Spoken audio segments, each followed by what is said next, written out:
Is the countryside racist? We speak to a white academic who says yes and a black farmer who says no. I think if you're visiting and you're visiting with the mindset that people are going to be racist, you're going to find it. And just to give all of this sort of context, racism exists and people experience racism in all sorts of situations. But I do think sometimes what happens is that we're expecting too much from rural Britain. One of the things you were talking about in your report is that, people not being able to get, let's say halal food. Now, that is just ridiculous to expect a pub that the majority of their customers are going to be non-halal should basically have halal food on the likelihood that someone might actually want halal once they're down visiting. That's ridiculous. Well, it's a story that has got Telegraph readers, I would say, slightly frothing, foaming at the mouth in anger. About 5,000 comments so far. 5,000 comments. And the premise of the question that the article seems to be posing, and it may be right or wrong, is the countryside racist? And this comes after a new study by the University of Leicester's Centre for Hate Studies said the British countryside is, quote, overwhelmingly white. And that this creates feelings of discomfort, the report states, and the psychological burden that comes with navigating predominantly white spaces. It also raises concerns that the traditional pub culture and other monocultural customs are exclusionary, and it concludes that the countryside lacks appropriate facilities to meet religious and cultural needs, does not cater for the dietary norms that are rooted in religious and cultural practice, such as kosher and halal, adding to feelings of exclusion. Joining us now, we have one of the report's co-authors, Professor Corinne Fowler from the University of Leicester, and we're also joined by Wilfred Emmanuel-Jones, also known as the Black Farmer, who owns a farm on the Cornwall-Devon border. Welcome to you both. Thank you. Good afternoon. It's nice to be on your podcast. First big question goes to you, Professor Corinne Fowler. Is the countryside racist? Yeah, I'm glad you asked me that, because it's the description of what our report says. I don't really recognise it.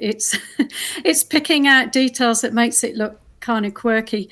We're not saying that the countryside is racist. We're examining how racism, which happens everywhere, is experienced and expressed differently in the countryside, where there are far fewer people of colour living. As you know, there's only a small amount of people, around 4%, I believe.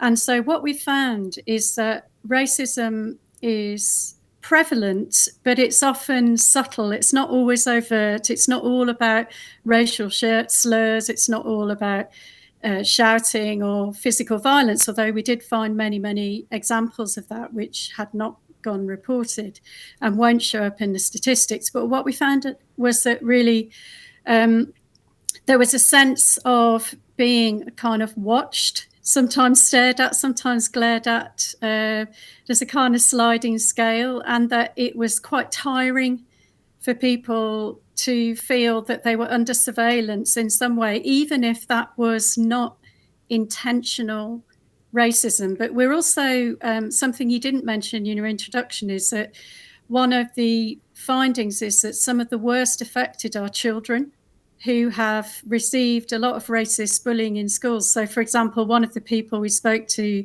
said that he had monkey noises made at him at school and they wasn't dealt with.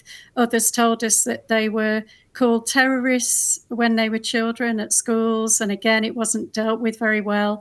And one of our respondents actually said that he was told to go back to Africa practically daily. So that has a big impact on people's psyches. But we also had some positive findings, which you didn't mention in your introduction, one of which was that there's an explosion of interest among especially young people of colour in coming into the countryside as visitors. So there's a big amount of people coming in to go walking, trekking, and to go on holiday. And so that creates a bit of a unique and relatively new situation, which not all local communities are equipped to cater for those, or are not used to experiencing contact with people who are from different cultures, religions, and so on. I'm going to bring in Wilfred Emmanuel-Jones in a second, but I just want to pick up on one thing, which is some of what you're describing is just plain awful. So the racism that children face in schools. Of course, they face that racism in urban schools as well. It's not specifically a rural issue. Some of what you described are issues of perception, I perceive. Can I just interrupt there? Because I think the issue is that when you're a more visible minority, in other words, there aren't lots of other people who look like you, yes, then what we found is that people are targeted more because they are a more visibly different minority. So there's something unique about that, which is quite contextual. Which brings me to my point, which is, are you blaming rural areas for the fact that they contain small numbers of minorities? They don't have many black people in them. Therefore, it's inevitable that a person of colour will seem different or will experience things differently.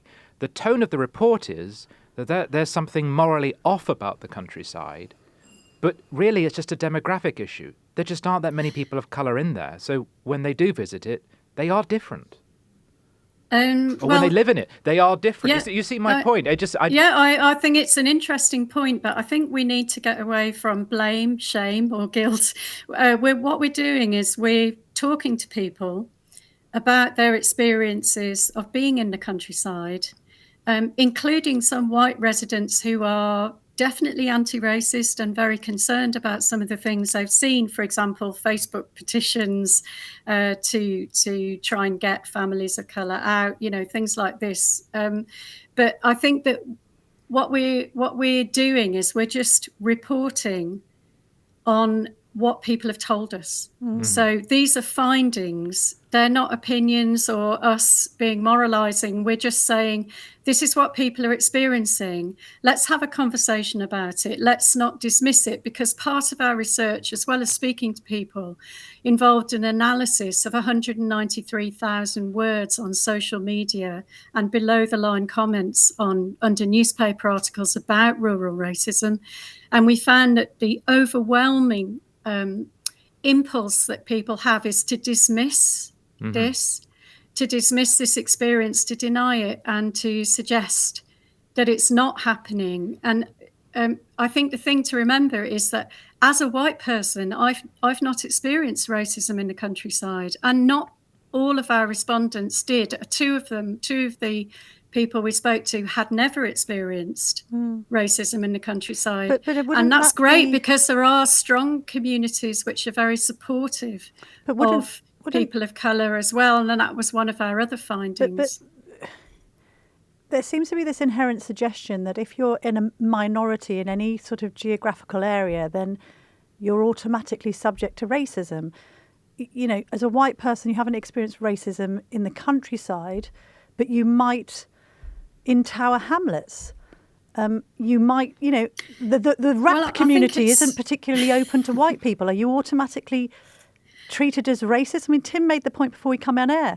Are you concerned about white people being the subject of racism in rural Pakistan?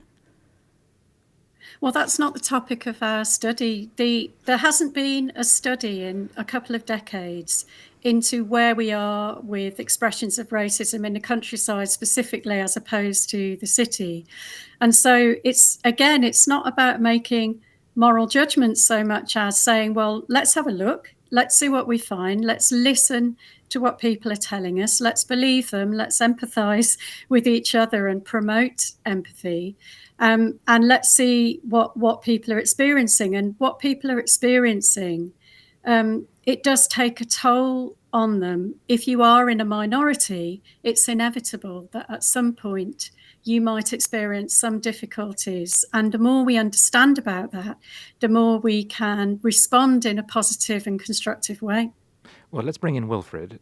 What is your experience of living in the countryside, and how do you react to the report? I find this quite fascinating, because there's four of us here, and I'm the one of colour here, and that I would probably know more about racism than anyone, having experienced it. Now, the big issue that I have, and this seems to sort of rear its head every couple of years, is rural Britain being marked out as being racist and implying more racist than being in urban Britain. Exactly. In my experience, and that experience of most people of color, you are likely to experience racism far more in urban Britain than you are in rural Britain. So I'd like to get that out there. And I think what happens is this, is that people interpret certain types of rural behavior, which is different, as being racist, and that is not the case. And an example of that would be, being stared at, being looked at.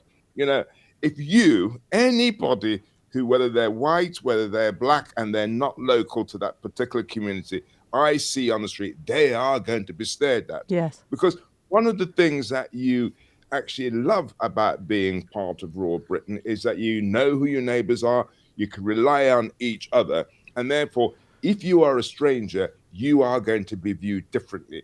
You cannot then say that behavior makes you racist. So that's the first thing that I would like to sort of clear up. Now, the other thing is this, is that you cannot expect to go into a rural environment and bring all the habits, all the ideas, all the thinking of urban Britain to a rural community. That is the height of madness. If you want to be part of a rural environment, you have to accept that it's different. And one of my great frustrations is that people want to go to rural Britain, and they want to go to rural Britain because of all it offers, but then you can't be expected to bring everything from urban Britain with you. You have to adapt to that type of environment. And the thing that I'm really interested to find out, well, who are the authors of this report? I noticed that is it all white academics? I'm just interested in where are you getting all of your data from? Because it'd be ridiculous to say that racism doesn't exist in rural Britain. Well, it does. It's just like it would exist anywhere. There are still parts of rural Britain where they would refer to you as colored rather than black. Now, when they say that, they're not saying that because they're being racist. Actually, believe it or not, they think it's being more polite. And maybe what needs to be happening in that case is that actually, by being familiarized with more people of color, they would then feel comfortable using the word black. When I called my brand the Black Farmer, believe it or not, there's a lot of shock horror because people were confused about what is the correct language you can use when you're referring to people of color. So what happens with this report is that a lot of people of color who would love to go down to rural Britain, actually what it does, they go into this part of the world, part of Britain, with trepidation, looking for an issue, looking for a problem. And there's one thing I know about life is that if you go looking for something, you will find it. You will interpret so many things to mean something when it actually doesn't. And for somebody that's been there for 25 years now, 25 years I've been on the Devon-Cornwall border, I have a real good insight about actually what the people are like there, how they treat people of color. And what you found in your report is definitely not my experience. Corinne. So, yeah, thank you. Thank you for saying that. First of all, I want to talk about the composition of the research team. We are a multiracial research team. The study was led by Professor Neil Chakrabarty, and one of our researchers, Vijay Kupan, was actually himself received racial abuse. He was threatened with a knife and chased out of a pub. I think the pub seems to be a bit of a flashpoint for some of these experiences, but we actually spoke in depth to hundreds of people, and that allowed us to gain insights into people's experience, and they all said similar things. So there were patterns that were coming out from these interviews. But as I say, we also came about this evidence through a study of 193,000 words on social media and online, under online news comments. In terms of white residents being stared at and receiving the same treatment as outsiders, the white people that we interviewed told us that they didn't often get asked questions which were not necessarily meant to be aggressive at all, about why they were there, or what they were doing there, or where they came from, or whether they knew the countryside code. And they said they didn't have the experience that many described of just not being served when they were sitting in a cafe as strangers, as visitors. And I think that there's always a danger of saying, well, this is imagined. So all of these people that we spoke to are all imagining the things that I told you. And I told you some quite upsetting things that they told me about their experiences in the countryside. And we must take this seriously, and we must accept it as evidence, even where we ourselves have not personally experienced these things. I know that there's a group called Muslim hikers who go in large groups walking in the mountains, and they regularly receive death threats. They receive all kinds of abuse on social media. And I don't think we're imagining this. That's the value of evidence, that we take data seriously and start thinking about what it tells us, and understanding and having quite a nuanced understanding of what racism can look like. It's not that the countryside is more racist, it's just that there are different manifestations of racism in the countryside, some subtle, some really overt. So we saw the whole range expressed in what people had experienced, even those who grew up in the deep rural and who were from those places continually got asked what they were doing there, why they were there, and so on. It becomes tiring after a while. So we looked at some of the effects of that. Stress, people were feeling stressed, fatigued. They were feeling a bit hypervigilant. They felt they had to perhaps over-modify their behaviour. It wasn't necessarily relaxing for them, and they didn't necessarily therefore have access to the benefits that the countryside gives so many of us unquestioningly. Wilfred, do you think there's a difference in experience between people of colour who live in the countryside versus those who visit it? Is some of what we're discussing about just the different nature of encountering the countryside? Because if you live there for a long time, you get to know people, people know you, they feel comfortable with you, vice versa. But if you're visiting, then perhaps there's more opportunity for conflict and misunderstanding. Well, I think if you're visiting, and you're visiting with the mindset that people are going to be racist, you're going to find it. And just to give all of this sort of context, racism exists, and people experience racism in all sorts of situations. But I do think sometimes what happens is that we're expecting too much from rural Britain. One of the things you were talking about in your report is that, people not being able to get, let's say halal food. Now, that is just ridiculous to expect a pub that the majority of their customers are going to be non-halal should basically have halal food on the likelihood that someone might actually want halal once they're down visiting. That's ridiculous, because as a person that runs a business and you've got to deal with waste and all that sort of stuff, you can't then chastise people to say because they're not actually addressing the needs of those people, therefore there are emitting behaviors being racist. That's ridiculous. So it's back to the idea For a second, no. Let me finish up here. It's back to the idea that there is a lack of diversity in rural Britain. It's one of the things I've been campaigning for a number of years, and that the only way you're going to bring change is when people from diverse communities go and establish themselves in those communities. When they establish themselves in those communities, bringing new ideas. One of the big things I'm campaigning about is that how do you get people from non-traditional farming backgrounds to get into farming? It's fantastic, the things that Jeremy Clarkson's doing in terms of encouraging new people into the countryside. But what I don't like is that people in rural Britain are being actually placed as being somehow worse than people in urban Britain. If you want to really tackle racisms and the disadvantage for people of color, you need to look at urban Britain. In fact, I would guarantee you this, is that if you're a person of color and you choose to go and settle in any part of rural Britain, you become part of the community, you'll be more likely to be welcomed than anywhere in urban Britain, And that, for me, is what I would like to say about that rural Britain, is that they're really, really good at accepting you once you've made that commitment to be here. Your experience when you come to visit will be different. I'm telling you, I stop people who walk down my lane all the time that I do not know. What are you doing here? You know, and these people are simply lost. They don't, you know, they want instruction. But I stop them. It doesn't matter what color you are. You're stopped. You want to, you know, you be questioned. You be asked. It happens all the time. Corinne, isn't there a danger? Isn't there a danger that reports like this actually sow a degree of division and resentment that wasn't there in the first place?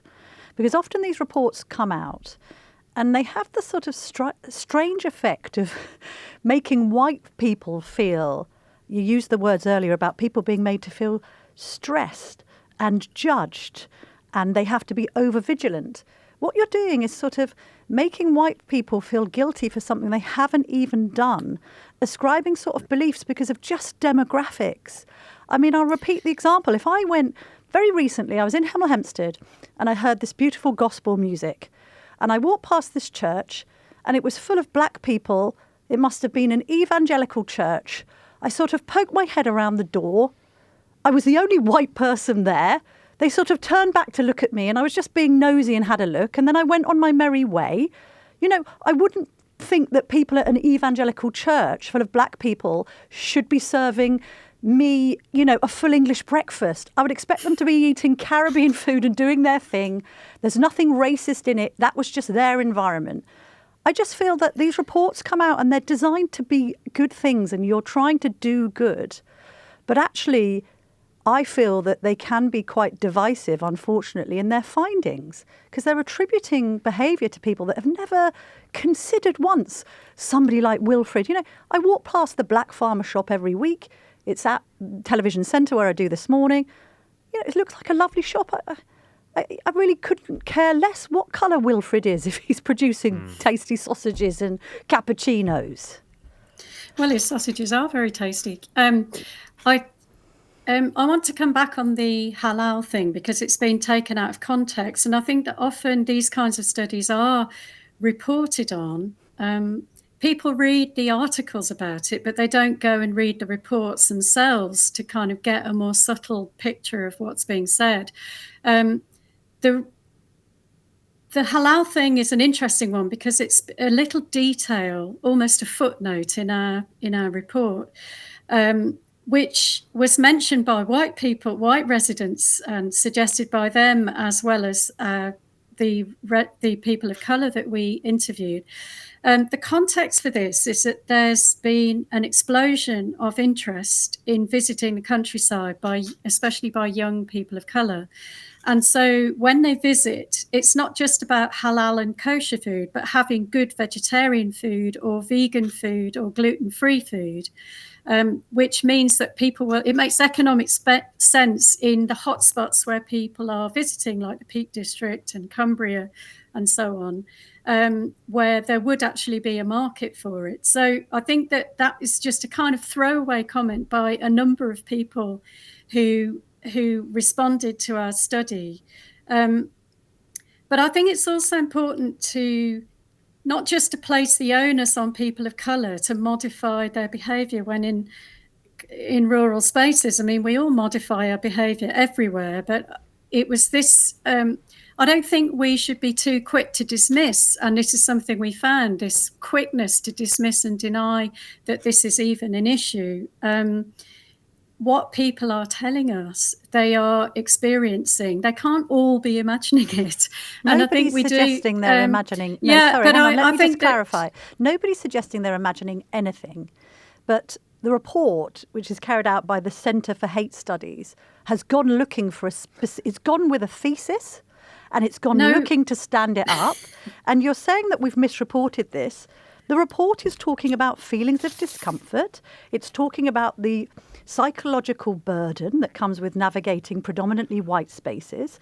Equally, you could come up with a report stating the psychological burden of a white person visiting a predominantly Muslim part of Birmingham and being made to feel uncomfortable, not least if, for instance, they were Jewish and surrounded by Palestinian flags. These reports are sort of setting out to say something. if you had found no racism, would you have done a report saying actually the countryside is the most egalitarian place in Britain? Of course we would. That's the principle. There are certain principles and ethical principles, as well as social science techniques, which we follow as researchers who care about our reputations. We didn't just talk to people. As I say, we did an analysis of social media comments, and there were a huge number. We had to actually stop counting it after a while, of very openly offensive, openly racist comments, a lot of which tried to redefine racism as only being about somebody physically hitting you or attacking you, or actually coming out with an overt racial slur. So I think that we need to have a bit more of a subtle idea of what racism constitutes. And look, racism is like a reservoir. Like anti-Semitism, it's like a reservoir from which people draw under certain periods of social stress. And at the moment, race is a very sensitive issue. And, you know, there's a lot of flag waving going on, which is also very sensitive and a really kind of testy subject. So I think that what is useful is if we look to resource these discussions with evidence, so that people can see for themselves what's going on and what modern rural Britain looks like. One of our findings, which was unexpected, was that we were surprised by the number of people of colour who are really keen on doing exactly what Wilfred says, going to live in the countryside, going to spend quality time in the countryside, make the effort to get outdoors, understanding the benefits of nature. And I think that although we might place the onus also on rural organisations and local communities, but I think that any white people who are in the countryside could do well to be aware that it's nice to be welcoming, and you can make a personal difference. I think some people would say that social media, what appears on social media, is not necessarily representative. Exactly. I don't know what the empirical evidence is. We talk a lot about perceptions. Perception is important because you can perceive rightly that someone's being nasty to you, and even if you perceive it wrongly, it still matters that you feel hurt, and that should be addressed. But what I would say is that with this report, it is perceived by rural people that what the report is saying is that the rural area is particularly racist, and that the rural area must change. And a lot of people reading that would say, well, look, this is just not a demographically mixed area. Why must we change if it's just not an issue that we encounter? But I think the thing I would most like to draw your attention to is Wilfred. Wilfred is giving a very different take on the experience of being a person of colour in the countryside. I mean, Wilfred, how do you feel listening to this account of the countryside as a place full of all this racism? When you've built a successful business there and you've built your life there? I think what it seems to be coming out from this report is that it's down to rural Britain to change and adapt. And I say, no, it isn't. I just think that if you decide to go and live within a community or a part of Britain, you adapt to those ways. If you were going to live in France, Spain, Italy, Saudi Arabia, you'd have to adapt to the way that those people operate. And I think this actually smacks of urban Britain saying, this is the way we do things, and this is how you should also be doing things in rural Britain. And but I guess, Wilfred, the authors of the report would say, but you shouldn't have to adapt to other people's prejudices. You shouldn't. You can't be less black, less Muslim in the countryside, can you? So there has to be some give and take on both sides. But again, I'm going to this thing about prejudices. This is where I take issue with. I think I'm of the belief that when you have a negative report like this, what you do is that you plant into people's minds who, they experience hostility in urban Britain. You plant in the mind that you get out of London or Manchester, these big cities, you are going to face a problem. And they go there looking for it. Not that that problem exists. And I've been down in rural Britain for 25 years. I've had a chance to mix with all sorts to get a real sense of the different types of personalities that you have there. And the one thing that I would say is this: as a person of color, if you're accepted in that community, I feel safer than being in urban Britain. Now, as any human being would love to have that available to them, rather than the expectation because of your color, somehow there's going to be this hostility aimed towards you. That is not my experience. Okay, very final brief word to Corinne, because I could see her bristling at the notion of you describing this report as negative. And Corinne, you made the point at the beginning that you are trying to make, there are some positive messages in there in terms of integration rurally, right? Absolutely. So we found lots of evidence, not just of expressions of true love for nature and an enjoyment of nature amongst the people of colour that we interviewed, and a determination to go out in the countryside, what nonetheless. But we also found evidence of anti-racism in the countryside, strong rural communities who had welcomed and supported people of colour on all fronts. So that's a positive finding. So it is not a negative report. In fact, it's very optimistic in many ways. But what the report is an invitation to reimagine rural England as embracing many countries and many histories. And I think that Wilfred and I would very much agree on the value and the enriching nature of that as an end goal. Wilfred, Corinne, thank you very much indeed for joining us on the Daily Tea today. Thank you. While we were just speaking to them, Tim, it reminded me of when I was a local paper and I was working on the Hemel Hempstead Gazette. Mentioned Hemel Hempstead twice, but I do live nearby. And I was sent out on a story to interview the only black family in Tring, little market town, which is actually, I think, one of the most landlocked towns in England, right on the Buckinghamshire-Hertfordshire border. So this was early noughties. Right. And I can't remember the family's name, but I went to see them and they were perfectly happy to talk about the fact that they were the only black family. It was a bit like Little Britain, you know, the only gay in the village. Yes. This was the only black family in the village, in the town. And we talked about what had brought them there and what their family history was. And those areas are now more multicultural than they were when I was reporting on them. Yes. Maybe that would be completely frowned upon today. But did that family say that they were the victims of racism? No. No. No, they were perfectly welcomed. And Right. yes, of course, they stuck out because they were the only black people living in that area. Yes. But the children all attended the local schools and well, thank goodness they for worked Wilfred. in the local area. Thank goodness for Wilfred, because the problem is when this report is written, I do not want to and would not dismiss people's lived experience of racism, right? If the report has concrete examples of people experiencing or perceiving racism, I'm not going to dismiss that because I'm a white guy living in the suburbs, right? But to have Wilfred sit there saying, but that's just not my experience. That's just not my experience.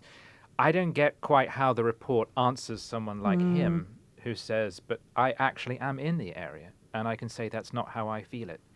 And they would say he's just one black man and doesn't represent his entire and I'm ethnic sure group. that on some intersectional bar chart, whatever, he doesn't quite count because he's male and straight or something. And has his maybe own he's too business. middle class or something, yeah. I don't know. But if, as I said, the concern is how things are perceived, then I find it odd that no one is ever concerned by how rural areas perceive people talking about what rural areas are like. And the way they read this report is rural areas are backward yokels who burn crosses for fun. And despite them only occasionally being visited in the tourist season by people from different cultures, they've got to change their culture to make those people feel more welcome. I mean, Corinne's point at the end, we all look forward to a time when we're more multicultural and we all learn from each other. Actually, some people just don't want to do that. No. They just want to stay living in the same area they've always lived, with the same customs and traditions they've always had. And unless there's a big demographic change, unless there is a reason to change to make people feel more welcome, why must rural areas feel welcome? The report also mentioned prayer spaces for Muslims to pray in. You're talking about an area in which there are no toilets. Yeah. That's my first concern when I go to the countryside, whenever I go on a long walk. Where am I going to wee? And, of course, the answer's the bushes. And so things like that, or the provision of halal food, this sounds to me more like an encounter between the urban and the rural than it is an ethnic problem.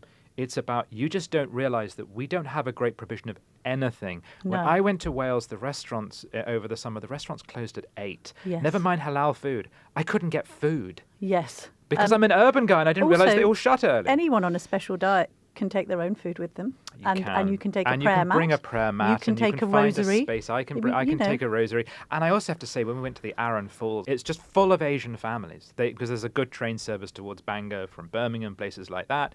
And I didn't care.